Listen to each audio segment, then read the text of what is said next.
I just got this red. I didn't even name it yet. I wanted to name it Washington III. Goodman turns to both of you as he says, Oh, don't worry, little fucker's alright. Unlike you in a minute. and he draws a short sword. You can see it's Can very I- long, black, and curved. I'm sorry. Can I also draw my short sword? Give me a wisdom saving throw first. Oh, frick. Just I straight didn't wisdom? this. Or do I add my proficiency? You had your proficiency, I think.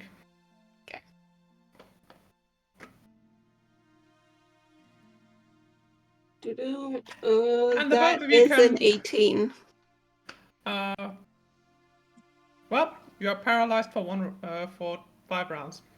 Frick. Can the two of you please roll initiative for me? Frick.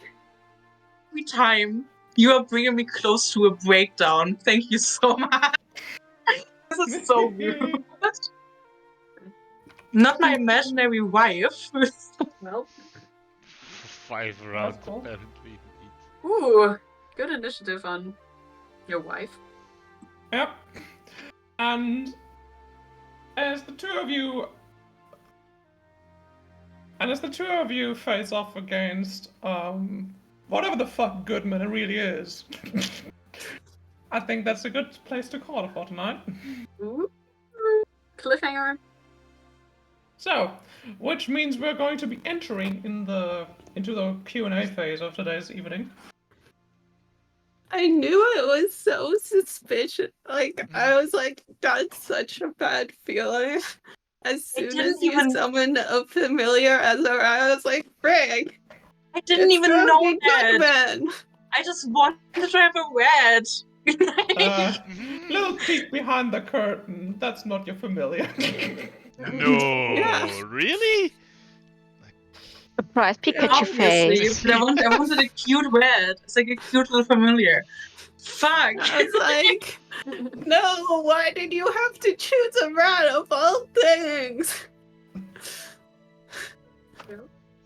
Also good on you for resisting hold person. Yeah. I think I don't have much, like, HP. Wait, Yes, we had a rats long are rest, cute, right? But like, I mean- Goodman has corrupted rats.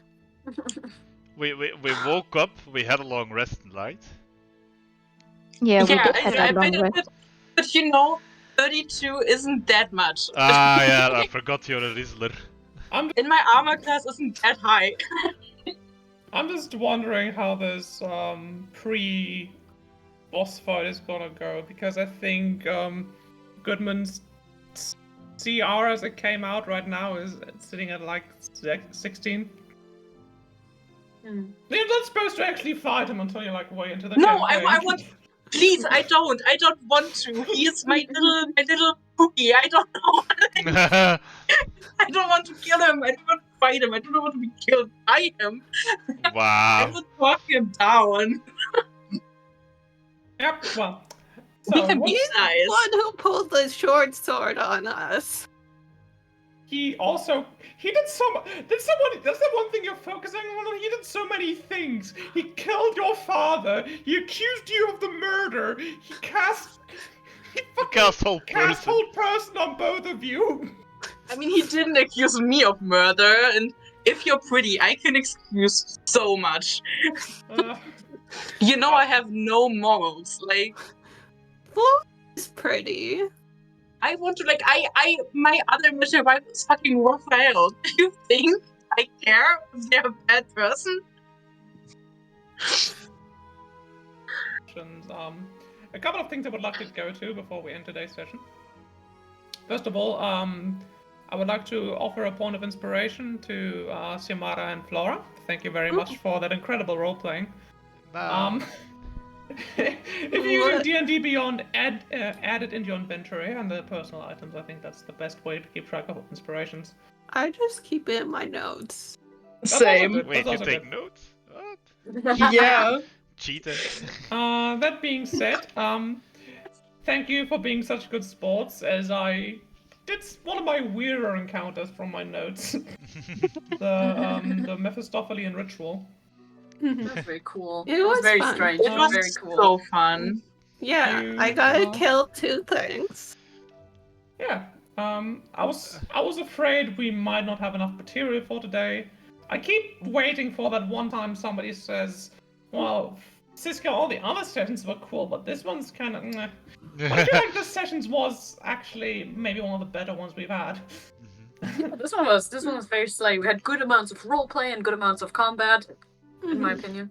A lot of weird. We ended on such a cliffhanger. This is always you do this to me on purpose. Yes. Yeah, Go Even back. if Flora's just like absolutely slaughtering those imps. He's going to be slaughtered by the Goodman. Isn't that fun? Haha. Yeah. Aw. No, I We can don't stop even have this. the healer with us. I can form an alliance with him. Wow. He's on his way to stabbing you, I think. But we'll see, you know? I can be We like, just made up, and you're gonna betray me. I'm not betraying you. I'm saving our lives with this. Okay. It's different. Also, he killed my father. I like him for that. That's not bad. That's very slave. Literally. Yes. Yeah, it is. Well, I just told you your father's not dead. Yeah, I don't care. He still stabbed him. That's, And you still get curtains. yeah, that's all I ever wanted in my life.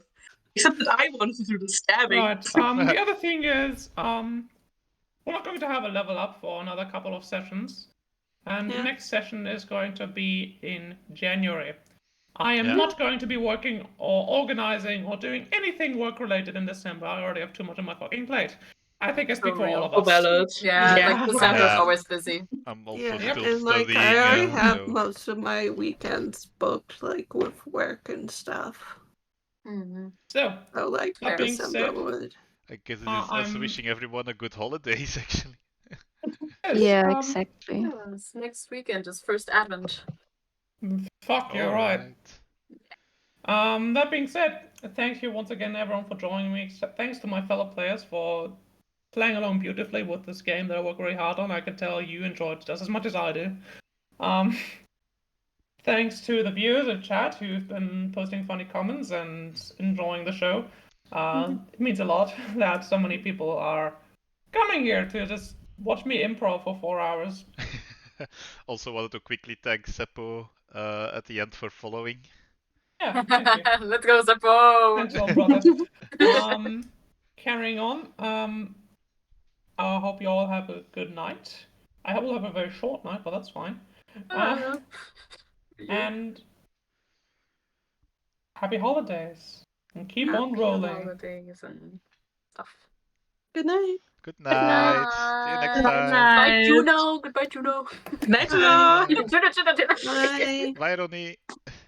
Bye, Ronnie.